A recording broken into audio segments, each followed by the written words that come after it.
On est toujours sur le média et aujourd'hui on verra les types de câbles. On a tout d'abord les câbles à paire torsadée. C'est quoi une paire torsadée? Comme son nom l'indique, des fils, donc paires qui ont été torsadées ensemble, donc enroulées en hélice. Pourquoi on fait ça? Tout simplement pour maintenir constant la distance entre ces deux fils afin de diminuer la diaphonie. Et la diaphonie, c'est quoi? La diaphonie, c'est la perturbation du signal d'un fil par les champs magnétiques d'un second. Comment sont caractérisées ces différentes paires torsadées? En fait, elles sont caractérisées par leur nombre moyen de torsades par mètre. Bien entendu, un câble à réseau va généralement être composé de plusieurs paires torsadées. Catégories. Tout d'abord, il y a des catégories obsolètes, catégorie 1 et catégorie 2. La première catégorie, ça a été utilisé pour la téléphonie. Elle est aujourd'hui abandonnée au profit de la catégorie 5.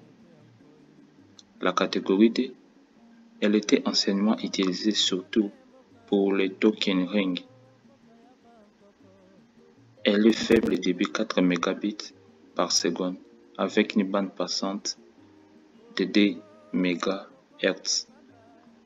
Donc, ces deux catégories sont obsolètes tout simplement car techniquement, elles ne répondent plus aux besoins qu'on a de nos jours. Ensuite, on a des catégories qui sont en voie de remplacement, catégorie 3 et catégorie 4. Tous ces câbles sont constitués de 4 paires torsadées de cuivre.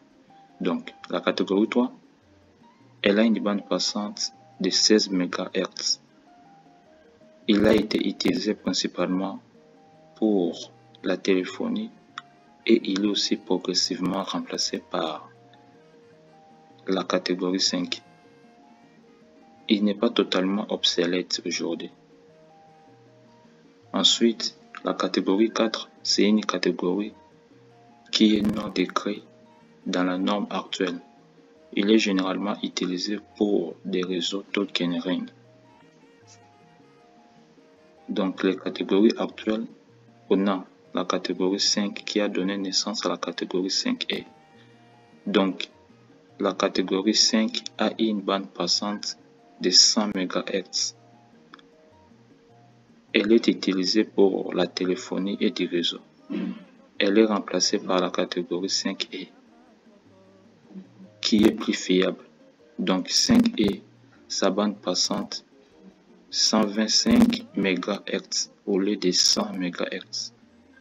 Ensuite, on a la catégorie 6, classe E. Ils offrent une bande passante de 250 MHz et plus. On a aussi la catégorie 6A qui offre une bande passante de 500 MHz. Ensuite, on a la catégorie 7, classe F. C'est la catégorie la plus haute qu'on utilise aujourd'hui dans les câbles à paire torsadée. L'offre de 600 MHz. Elle est utilisée pour des réseaux et de la télévision. Ensuite, on a la catégorie 7A. Donc, l'amélioration de la catégorie 7 qui elle, est sur 1 GHz et qui peut aller jusqu'à 10 gigabits par seconde.